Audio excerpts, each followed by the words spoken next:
Welcome to Her Career Studio, the podcast designed to help women thrive at work so that they can thrive in life. Hello, my name is Lisa Virtue. I'm your international career coach and podcast host. Don't forget to hit subscribe and please leave a 5-star review if you find the content helpful. Subscribers and reviews are how small women-owned businesses like Her Career Studio are able to bring you this supportive content for free. Thank you so much for your support. In today's special episode, we're taking a step back in time to revisit a series of conversations recorded during a pivotal moment in recent history, towards the end of the pandemic and lockdown. The series was called Female Mentor Conversations. While these discussions were captured during a time of global uncertainty and change, the lessons, experiences, and mentorship shared by our incredible guests remain as relevant and empowering as ever. So as we listen back to these female mentor conversations, let's reflect on the resilience, adaptability, and strength that define women's journeys in the professional world. Thank you for joining us, and let's get inspired together. I'm thrilled to invite Tara Bianca here. She is a holistic health practitioner, 20 years of doing this work, and it is such impactful work. My former life, the first 20 years of my career, was in the wellness industry. So wow. I know how important this work is and how we need to really embrace it in our daily lives, especially when you're going through something so stressful like a job search. Definitely. So, Tara, I'm going to kick it off to you. One of the reasons we have these conversations is to help women that are early in their careers. That can be, demographically younger women. It can also be women in transition. Mm-hmm. And all of this information is also very helpful for men. But yes, my primary focus is to give women a platform to have a voice. And I think that a lot of male advocates, I'm just so thrilled that they are also looking to women as mentors. So I think that's beautiful. And we have a lot to learn from each other. And I talk to women every day that have a hard time finding female mentors. And so opening up this platform, letting us talk about it and come together and say, okay, Tara, what did you learn early in your career that you would love to pass on and share is going to be my first question. Why don't you tell us how you got here? How did you start being a health practitioner and in particular breathwork and meditation? Yeah, it's a really good question. And it's obviously been a long journey. I actually grew up pretty interested in health and wellness from a kid. My father was a gym coach, a PE teacher, and we were all really athletic as kids. And then there were also some health challenges in the family. There's a particular line of blood cancer that runs in my family, unfortunately, some leukemia. And there's also some musculoskeletal stuff that really run in our genetics. And so from a young age, my mom and my grandmother were big on food healing. Like, what can we change in our diets and how we are kind of ingesting all these aspects from the world to create the most optimal health, especially in the face of these different challenges that we all face, whether it's physical, mental, psychological, emotional. And so it was really impressed upon me as a young girl, health, fitness, nutrition. I sort of always had that mindset. I was a dancer, I was a gymnast, I was really into physical wellness.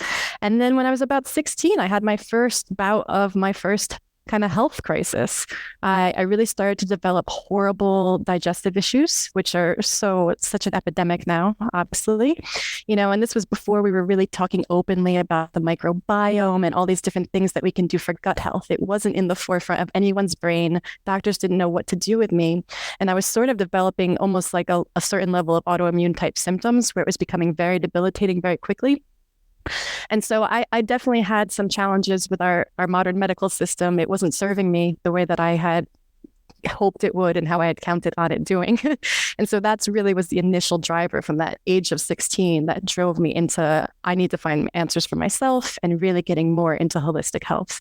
And so I did have a few odds and end jobs going through university, but by the time I was about 24, 25 was when I really made the decision to make it a career. And so what was my vector into that? I started off doing a lot of massage therapy, therapeutic bodywork techniques. I was a fitness instructor for a long time. And I used to do some health coaching and nutrition work. But what was always on the periphery for me, I've studied so many different modalities and I've investigated so many things, but on the periphery was always this thing about breathing. I had so many instructors constantly like whispering it in my ear. I used to do a lot of yoga and Tai Chi, and I knew there was something to it. And in my studies with the human body, looking at the anatomy, the physiology, I have a lot of teachers that really focus in on the diaphragms of the body, right? And so I always knew it was important and I was always playing with it, but I still didn't quite have the combination of the how and the why. And I didn't really know how to apply it to my clientele in a meaningful way. And so it's really only in the last, I'd say, 5 to 6 years where I really started to get the answers. And I've kind of made this shift now from doing more manual therapy focused work to really focusing in on breath coaching and breathing re-education with my clients. And this shift during COVID to more online work with people is really what forced that. In March of 2020, I actually had to shut down my in-person practice completely, like so many of us did. And one of the things that I've learned along the way is that even in the face of disaster, sometimes it's the biggest blessing. Even when it doesn't necessarily feel like it in the moment, I've really learned in my life now, because I've had enough positive feedback around it, that even when the world around me seems like it's falling apart and crumbling and everything is going wrong, I truly believe, and it sounds like such a cliche, that the world is happening for me and not to me. And just that shift in perception, that shift in my internal environment, how I frame the events that are happening around me has changed everything. So even when I seem to have lost everything in 2020, I really felt like, oh, this is the moment to finally take my business to the next level and really expand globally and potentially reach so many more people than I was ever able to do in my private little practice in Manhattan. So, I mean, that's one of the biggest lessons I've had to learn along the way. And I think it really serves all of us as we are going through this career building process to really focus on shifting the internal environment. What can we do in terms of working on ourself, our thoughts, our emotions, our judgments about what we're experiencing, so that it serves us the best to propel us forward as opposed to holding us back and keeping us stuck in fear? I think it's so meaningful. I can definitely relate. Had a major shift in my career also. Yeah. And always going back to my why and my purpose, and knowing that we can't predict the future. We don't know how it will look, but as long as we continue to be focused, we can absolutely make something out of a bad situation, right? Yeah. 100%. Yep. One thing I've been talking to my clients a lot about is, and especially in this time with the pandemic, because so many things are out of people's hands and not their choice, it becomes a grieving process. So thinking about the grief process, and in particular, if you go for a job, you thought you got that job, you're like living it in your brain, right? You're there, you're researching, you're planning, and then you don't even hear back. Yep. It's so devastating. It's such devastating. A hit to our ego, of course. Yeah. And then also, allowing ourselves to grieve, I think, is something that a lot of people don't talk about. It's like, let's just change your mindset, just keep moving, keep going. What advice do you have for those job seekers when they're hitting that stage and they're having a really hard time? And it's kind of like, oh my gosh, don't tell me to think positively one more time. What can they do? What can they do maybe instead? So I'm 100% with you. I really believe in the power of allowing the emotions to rise up and experience them fully so that we can kind of be done with them. It sort of closes the loop. It sort of closes the cycle. I don't really believe so much anymore in this idea of negative emotions and positive emotions. You're just, again, responding to the environment around you, right? So I agree with you. It's good to go through that grieving process. What I do with my clients now a lot, I really am focused on breathing so much with them. And the reason that I like breathing as a self-care tool so much is that it's not about positive psychology. This is something that really creates a physiological shift in your body. Breathing is completely accessible to everybody, totally free. You have access to it at all times of day. And for me, that's very empowering, because in this moment of grief, of disappointment, of frustration, of anger, can I decide that I want to do something nourishing for myself in this moment anyway, just to kind of soothe my wounds, and it doesn't mean changing my mindset or feeling immediate gratitude that I didn't get the job or that I never heard back. It's not about that. It's more about, okay, but am I going to let this destroy me, or can I still take care of myself in this moment where I'm feeling a little bit down?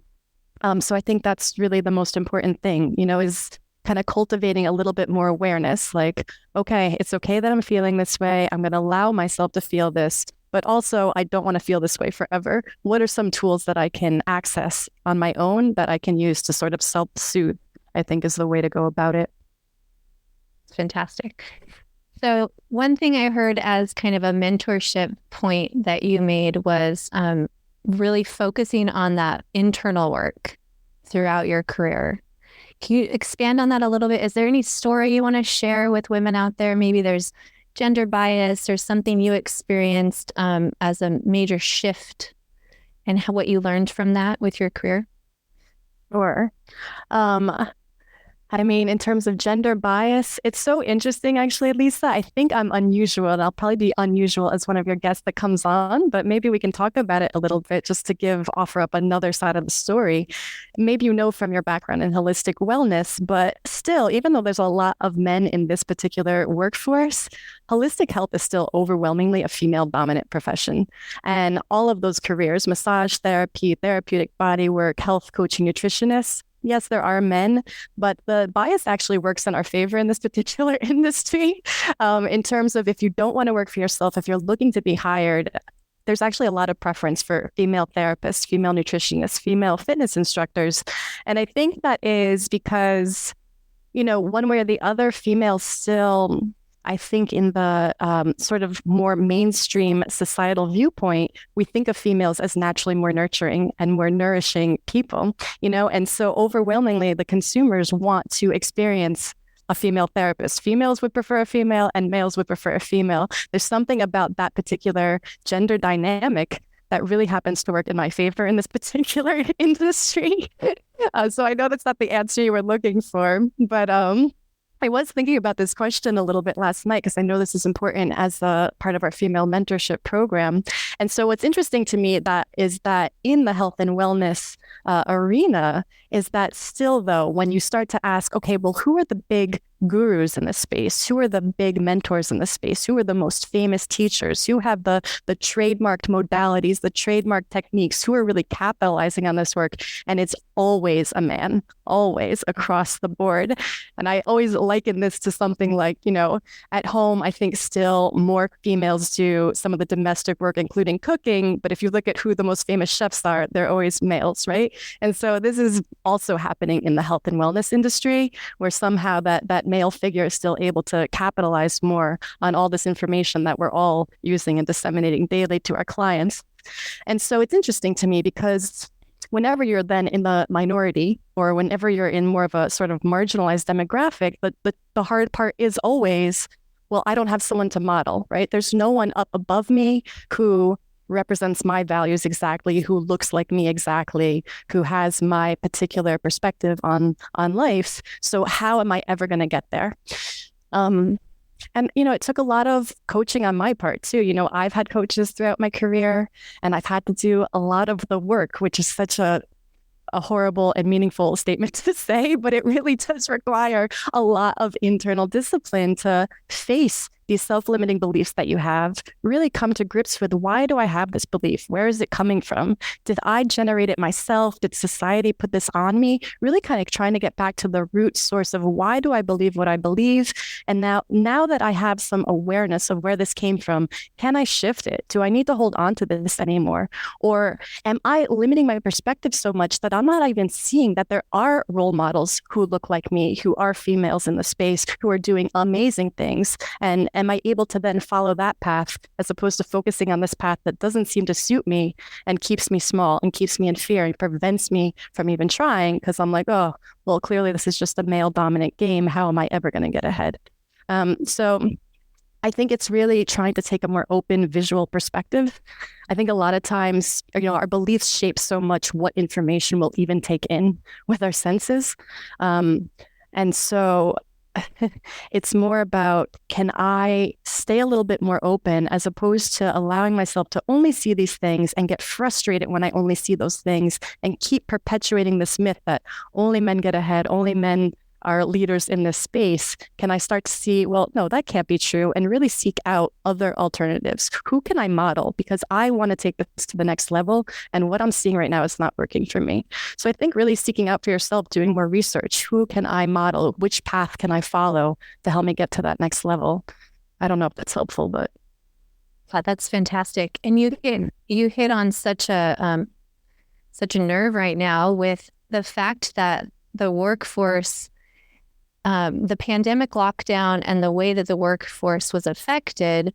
Yes, one of the reasons the statistics is so high for women that have left the workforce or were impacted was because historically, stereotypically, they are in those industries that were caused to shut down and caused lockdown. Right.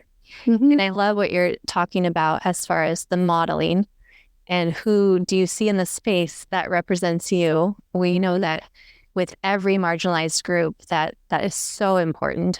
And so we're talking about the largest marginalized group, women, right? And you can go from there and find even more marginalized groups within women. But just women in general still have, we have a long way to go to support one another. For sure. And we can't take that for granted. Again, I talk to so many women. And yes, the wellness space, I do think, is such a special place. And that's why I was there for 20 years. And I can completely relate where it is very nurturing and people do want the best for you. And that's why they go into that space. And now with coaching, very similar for me. It can be nurturing. It's very one-on-one. That's where the magic happens, where people, you can go online, you can watch this session, learn all you want, but then when you go to apply it on a daily basis for yourself, having someone to support you and help you and bounce that off, there's so much impact and power to that, and having someone hold space for you. Huge. Yeah, it's everything, in terms of holding. I talk about this every time I talk about, I know we're going to get to breathing, but, any holistic practitioner or therapist or coach, that's really their job, right? They can't do it for you. What they are doing is holding a safe and precious space for you where you can really flourish, where you can in my case, get into a mode where you can finally heal yourself, right? It's really about empowering those individuals to realize, oh, I'm in the driver's seat. I can do this on my own. I don't need to rely on this external thing. And so as coaches, therapists, and practitioners, we're really there for you guys just to be guidance and also to maybe offer some past experience that is relevant to what you are going through now. But it's still up to you and you can totally do it. I mean, we all have that power to shift hugely, really transformatively. I love that. And it sounds like you share some similar values to me where there is 3 lanes that we can play. There's the coach, which is you help someone find it within themselves and pull it forward. Then there's the consultant. You're telling them, these are the best practices. If I was you, here's what I would do. Here's what my clients have done, right? So that's that consultant piece. I recommend you do X, Y, Z. And then there's mentor, which we're talking about today. And that's, well, if you do want to know about my past experience, I'm happy to share that. A lot of coaches separate it so much. They don't want to blur the lines, or that's just, that's who they are. I blur the lines all the time because it's what my clients need at the moment. And so I make sure to check in and say, for instance, would you like to hear my story? I do have an experience with this. Would you like to? And, 10 times out of 10, they're like, yes, that's one of the reasons I'm working with you. Right. I want to hear your experience. Yeah. Right. Absolutely. Yeah, for sure. Sharing is so important. Yeah. Yeah. And so when someone goes to find the right coach for them, I think that's really important because as a client, you also should come to the relationship understanding what you want and being really clear, because if you're like, no, I don't want to hear about your story, let's just focus on me, the coach will be fine if you tell them that. Right? 100%. Yes. Yeah. The whole point of our work is to be client-centered, right? So it's really about us just being there and being a vessel for you guys to figure out what you need, really, and to be of service the best that we can. Yeah, for sure. Yeah. That's great. Okay, let's shift to breathwork. I know I could use some good breathing. You're messing up the link this morning and all sorts of fun. I love to geek out on the science behind the practice. Okay. So if you don't mind sharing anything, I know breathing through your nose, there's been studies showing that has more impact mentally than breathing through your mouth.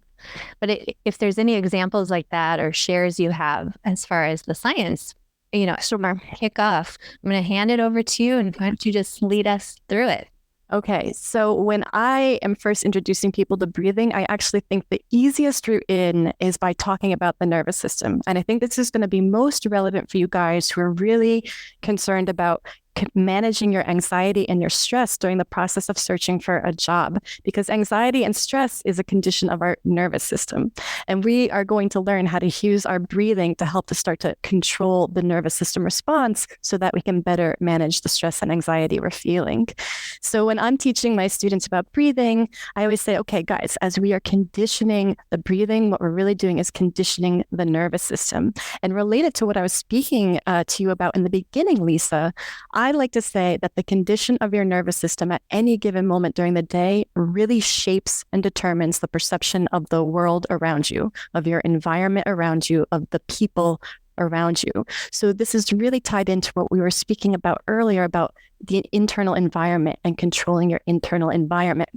So what do I mean by that? So every thought that we have, every emotion we have, every judgment we make, it is causing a physiological response in the body. It causes this cascade of physiological reactions in the body. So how is this relevant to our job searching process or our career building process or even our networking process, how we're interacting with people? If you have an anxious thought, all of a sudden that starts to precipitate into many anxious thoughts, right? It starts recruiting all these different synapses. You're all over the place in your mind. You're not in your body at all. And then what that starts to do, one of the first things that it triggers in this physiological cascade of events is that your heart rate starts to elevate, your breathing rate starts to elevate. And what typically happens is your breathing either does one of two things. It usually either shuts down completely, you start holding your breath, or it gets really fast, it gets really shallow, it gets really upper chest. And so when we're breathing fast and shallow and upper chest, this further feeds back into our nervous system that we are not safe, that the conditions around us are not safe. There's something threatening, and it starts to stimulate our sympathetic response, which is our fight or flight response. So this is saying, oh, I have something in this environment is making me have to run, or something in this environment is making me go into a guarded protective posture where I feel like I have to defend myself, or I feel like I have to run and hide. And so now what started as an anxious thought now has precipitated into this full body experience. And how do you think you are going to engage with the people around you if you're stuck in this massive fight or flight response? You're not going to be able to get enough oxygen to your brain, which means you're not going to have mental clarity. You're not going to be able to focus. You're not going to be able to concentrate. You won't be persuasive or effective when choosing your words because you're not able to get clear in your mind what you're even trying to convey. Then also you're going to see the people potentially interviewing you or the other people that you're potentially in competition for with this job as a threat, something dangerous, something that you have to be reactive to, and maybe inappropriately reactive to. So it's creating this entire environment, which is going to affect your performance. And it's really going to affect your resiliency and your adaptability in that situation. So this is setting you up to not have a great experience necessarily. So now what can we do about this? Step one is to always have the awareness, right? So especially if you've been going on a lot of interviews or you've been networking a lot and you notice, wow, I always have this social anxiety piece that really gets me down, that always affects how I quote unquote perform or sort of showcase myself and my skill set. And I feel like I could be doing so much better. What can I do about it? Well, the thing, once you notice that your breathing is dramatically changing in those moments and getting very fast and shallow and inefficient, is that you can use your breathing to hack into your nervous system and change the entire internal environment. So I'm in this situation, I have the anxious thought, my breathing is really speeding up, I feel this stress response come on, but I've been training myself to slow down my breath, to deepen my breath.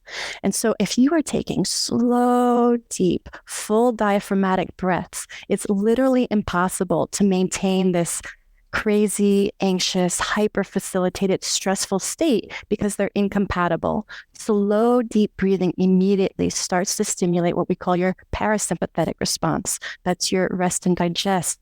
That's your rest and recovery. That's your down regulation. That's your clear, focused thinking. So when you're in that state, what I train people to do is to really get into their body, get into their breath. You don't need to run to a corner and lie down to do this. You could do it seated. You could do it standing. You could do it walking around the block, whatever you need to do. It's important to know how to down-regulate your breathing in any moment during every activity of your day. And so the main thing that I would love to be able to just demonstrate with you guys today at some point, Lisa, you tell me if it's okay to do that, is that we're going to just practice slowing down the breath.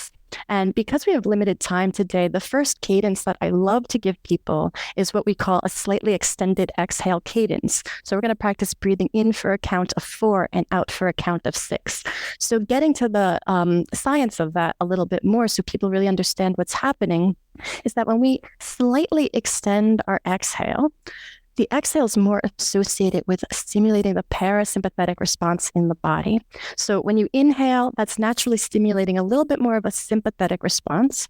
And when you exhale, that is the relaxation component of the breath cycle. This is the thing that is stimulating your vagus nerve. Maybe some of you have heard of your vagus nerve. And this starts to stimulate that relaxation response. So whenever in doubt, you always want to try to extend your exhale a little bit more than your inhale to help to down-regulate your nervous system faster, to help to slow down your heart rate, slow down your breathing, and find that calm, centered, focused space in your mind. And so what happens when we're able to shift the breathing and then shift the whole nervous system? Well, now we're a totally different person, right? We're coming into that interview or that job-related event as a totally different personality. We no longer are seeing the people around us as our competition or as threatening or as dangerous. We now perceive this space as a safe space to explore and express ourselves. And so that's a totally different game. When you're in that mindset now and you have that internal environment, you're making different decisions, you're taking different actions. It's totally different behavior. And so this is a really invaluable tool to have. And I think it's so powerful. And again, the breathing is so amazing because everyone has a diaphragm. It's totally accessible any time of day. It's totally free and it's very powerful. It works fast. So I don't know, Lisa, do you want to ask more questions about that? We're ready. I'm ready. Well, tell me about timing. So do you think 5 minutes would be a good amount of time for everyone? Yeah, 5 minutes would be perfect. Okay, excellent. So anyone who's joining us, just go ahead and take a seat. And then if you feel safe doing so, I always invite people to close their eyes just so you can really connect into your body. And now before I actually start guiding the breath practice, I want to just scan through your body with you and highlight a few key points. So whenever we're down regulating the breathing, I'm going to ask you to focus on nasal breathing completely. That means breathing in quietly and gently in through your nose and breathing out quietly and gently out through your nose. And I'm going to ask that you actually keep your lips gently sealed and release as much tension as you can in your jaw. So really relaxing the mouth. And then if it's available to you, also take the tip of your tongue and make gentle contact on the roof of your mouth right behind your top teeth without actually touching your teeth. And now just start to really connect to your breathing. Bring all of your attention to this gentle, quiet breath in through your nose and out through your nose. And before we even start to add a cadence, I just want you to notice, where do you feel that breath moving in your body? Do you feel your ribs expanding? Do you feel some gentle movement in the belly? The deeper you can draw the breath into your body, the more effective gas exchange will be, the more effective the oxygen uptake will be, the more energized you will be. So now we're going to go for about 4 or 5 minutes into a 4-6 cadence. This is to help down-regulate the nervous system and activate more of a parasympathetic rest and recovery response in the body. I'm going to count for us the whole time. You don't have to try to breathe in and out completely. Keep the breath gentle, quiet, easy. Here we go. Breathing in, 2, 3, 4, and out. 2, 3, 4, 5, 6, and in. 2, 3, 4, and out. 2, 3, 4, 5, 6, and in. 3, 4, and out. 2, 3, 4, 5, 6, and in. 2, 3, 4, and out. 2, 3, 4, 5, 6, and in. 2, 3, 4, and out. 2, 3, 4, 5, 6, and in. 2, 3, 4, and out. 2, 3, 4, 5, 6, and in.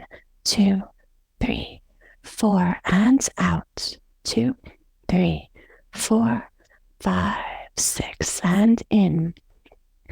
3, 4, and out. 2, 3, 4, 5, 6, and in. 2, 3, 4, and out. 2, 3, 4, 5, 6, and in. 2, 3, 4, and out. 2, 3, 4, 5, 6, and in. 3, 4, and out. 2, 3, 4, 5, 6, and in.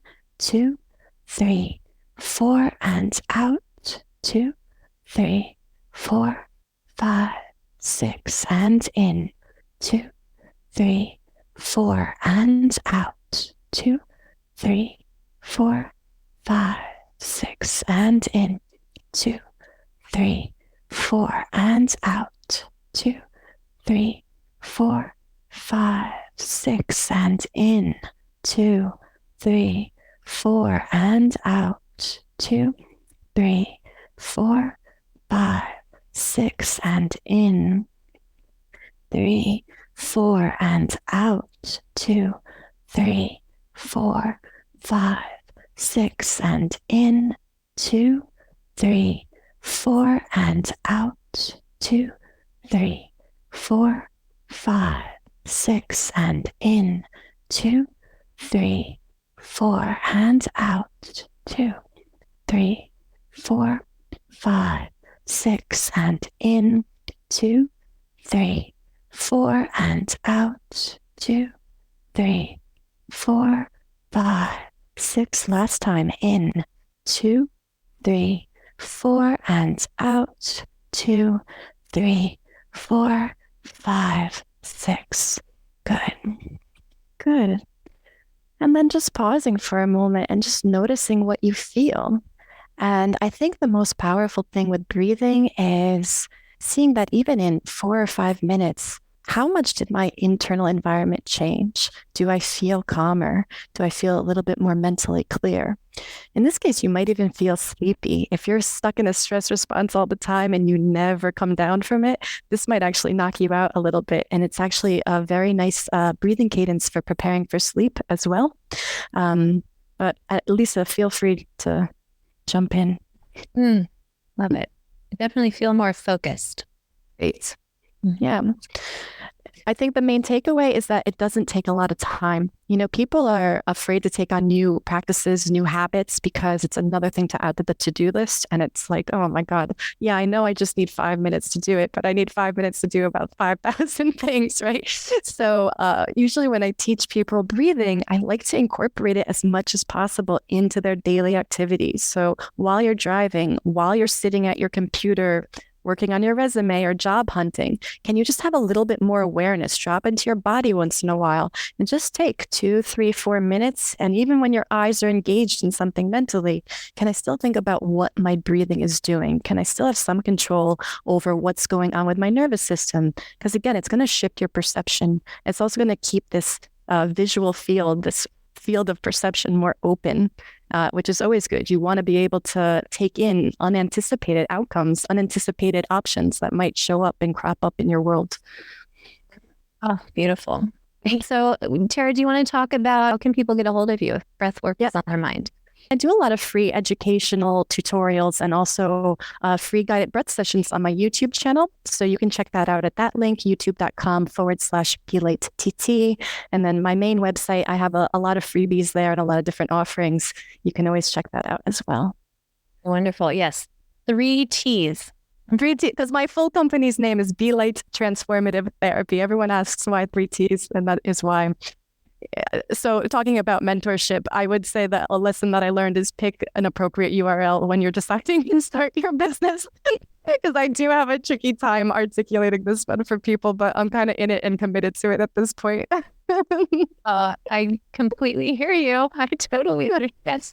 That's a great segue too. I'll just share my links really quick as well. Her Career Studio was available. So hercareerstudio.com is affordable coaching for women who are, like I said earlier, in transition, early in their careers, looking to have a meaningful, impactful career so they don't wake up as an 85-year-old woman with regret. So this is a place where you can access that executive level coaching before you become an executive. A lot of women don't do coaching because they simply cannot afford it. I also mentioned I work with men and women. So Lisa Virtue Coaching is where you can find my other services. And that is around the job search, career strategy, and everything in between. So we'll bring more of these conversations to you. Please like and subscribe the channel. Make sure that you are linked in on LinkedIn. Tara and I are both happy to connect with you. So send us a connection request and drop us a message if you have any other questions. Anything else, Tara, you'd like to share? I think that's it, but I want to thank you so much for having me come on and be part of this conversation. I really appreciate it. I hope it's meaningful for your audience. Thank you so much, and namaste. Have a great day, and we'll be in touch soon. Yep.